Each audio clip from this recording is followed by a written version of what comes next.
determine if it's chemical pregnancy. Like, I don't even know. How do I determine that, if that's what it was? So, hi guys, welcome back to my channel. So today I want to give you guys all a 2-month update on my whole TTC journey. So this month I actually wanted to focus on 2 topics. Well, maybe topics surrounding this. So false readings, false positives, and the different pregnancy tests that are available out there, and what I've learned thus far in my journey. So the month that I called my first month, I actually kind of changed that because it was a month that I was trying but I was still meeting with my fertility clinic. However, I consider my official first month is when I actually attempted on my own, which is just this past month. So technically it's my second month, but it's not. So anyways, that's what it is. So based on that, I've learned a lot with being a part of this TTC community. I did share some things that I said was a bit frustrating, but at the same time, there are things that are like big positives.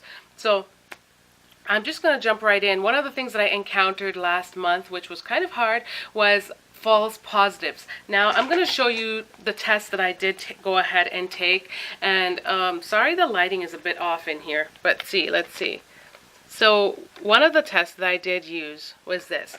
So I started this month, I added a few things to my regimen, basically to just kind of help it to go a little bit smoother. I figured the app that I'm using does indicate when I ovulate, but at the same time it is only an app, whereas if I do use a kit, I can actually test within a few days close by and actually can see the whole surge that occurs. And so that is what I did, and I bought this Easy Home kit off of line, and being that I'm in Canada, it's like $30. It's like I think it was like $34 plus tax, and then I just did standard shipping. Now, I thought this kit was great because it did come with the 50 LH test, which is the hormonal test that indicates exactly when you're ovulating. And it comes with a lot of those because you probably will need a lot of those if you're testing, say, within the 5 days close to ovulation. You want to start testing to see exactly when you're ovulating. With that being said, it also comes with 20 HCG tests, which are the pregnancy tests, which will tell you if you have conceived or not.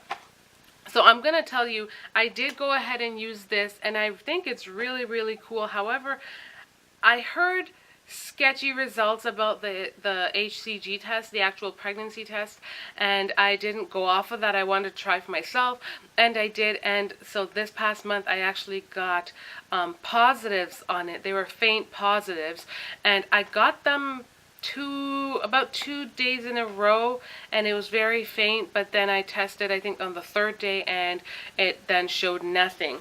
I also did do a follow-up test using a clear blue. And this is a cool kit because you can get this kit at Costco, and you get 4 in it for $14.99. Like, that don't ever happen. If you go into like the other grocery stores, or even in Walmart, you can find one of these tests for like 16 something, and Costco can sell you oh, I still have one in there. Good to know. Costco can sell you this whole thing for $14.99. So with that being said, I did do a follow-up test with using this one, and I did get a positive. So I'm just in a dilemma. I'm like not sure what happened. If could it really have just been false positives? Because I did get positives, about 4 positives on this. I got, I think, 2 positives on this, and then I did take the red dye test, which everyone says is the most accurate one, which are first response tests, and nothing showed up. So it's just hard to depict what really happened. It's hard to determine, is it just, were these all wrong, or was this one just not reading yet? And then it's like, well, if that's the case, well, like, what really happened? Because my cycle came and went, and following this whole event, so I know that I'm not pregnant, but there's also the thought that it could have been a chemical pregnancy, which I'm not even familiar with. And yeah, it's just all so interesting. Like, I'm not emotional about it, but it was just kind of weird. And one thing I tend to do is I try not to psych myself up, because like I've mentioned before, this is all just like a bit of a I don't want to say a bit of a blur, but this is all still just like a dream to me. The thought that I was thinking yesterday, I would like to have another child after I already tied my tubes, and to think that here I am today, done had my surgery, done forked up the change to pay for it, thank the Lord, and I'm here in this whole TTC journey. It's all like so amazing, and the sun is shining so bright right now. Ah! It's like God shining down on me in this very moment, because he knows what's going on. But yeah, like, it's just so, what's the word? It was all just so unexpected. So I just wanted to share with you guys just what I've encountered with that. So like I said, the ovulation test in this kit works fantastic, but I'm just not sure what to take of those, what do you call it? Those pregnancy tests, which I've used up. There were 20 of them, and because I kept getting these false positives, I kept trying to test to see what was happening, and they've kind of all been used up. So this is what the ovulation tests look like. They're in the blue packets, and then the pregnancy tests are basically in the same package, just pink.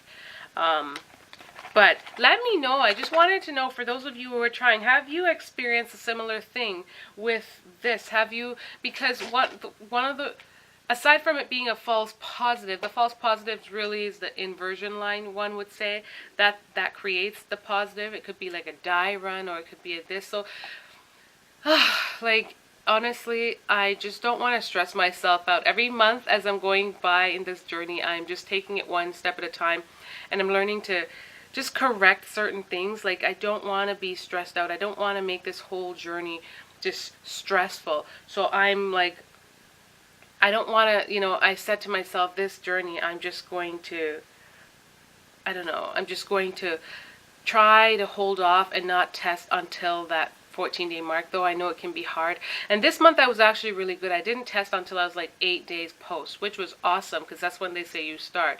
I mean, you really shouldn't start any earlier than that, but the first month I was stupid. I really didn't get it.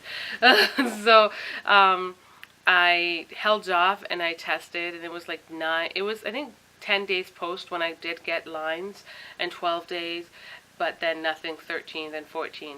So I don't know what to expect. Another thing is, I've heard negatives about this as well.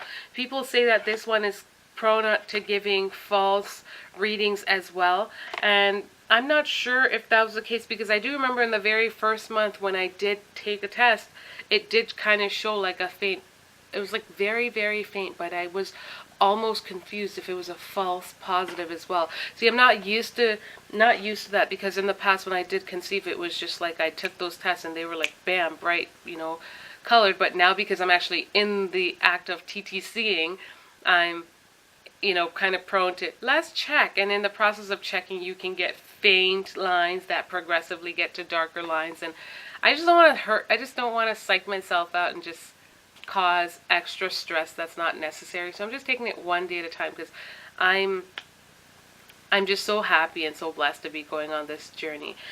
So with that said, I just wanted to share that with you guys and let you know what I encountered in my first month, or second month if you want to call it, and was kind of inquiring if you guys yourselves have experienced this, and if you did, let me know. Like, how do you even determine if it's chemical pregnancy? Like, I don't even know. How do I determine that, if that's what it was? So, and for those of you who are not sure what it is, I'm not that sure either, but it's like a chemical pregnancy is like, it's like really the egg and the sperm meet and, you know, actually, what do you call it?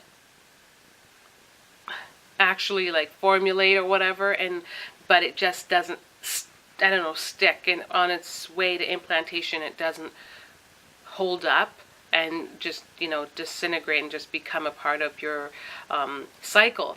And so I heard this is actually a very common thing, that a huge percentages of pregnancies end that way, and women, we just don't even know, especially if you're not necessarily TTCing, or if you're not even checking, so you wouldn't even have a clue.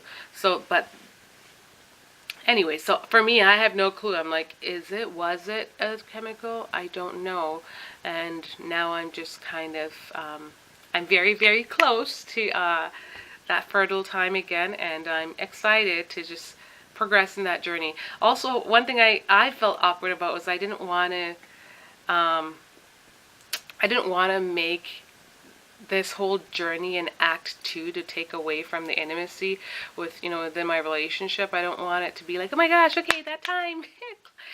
Right? So, I was, I don't know, after like the first round, I kind of pulled back a little bit, and my hubby kind of had that discussion with me, like, what's up, are you okay, like, and so we had that discussion, and we're on the same page. Like, I just want to make sure that I'm not gonna push him away, or just anything like that when it comes to this whole time to TTC, honey. I was reading this when this one lady was indicating that she was like, honey, it's time to go, and it's just like, I don't know, I don't want it to be like that, because I don't know. I don't know what I just don't want it to, like I said, take away from anything.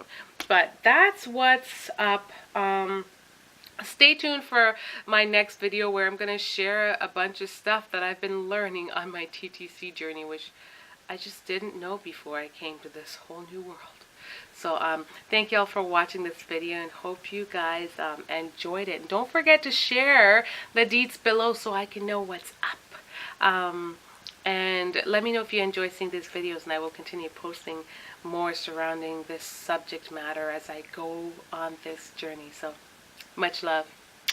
Bye, y'all.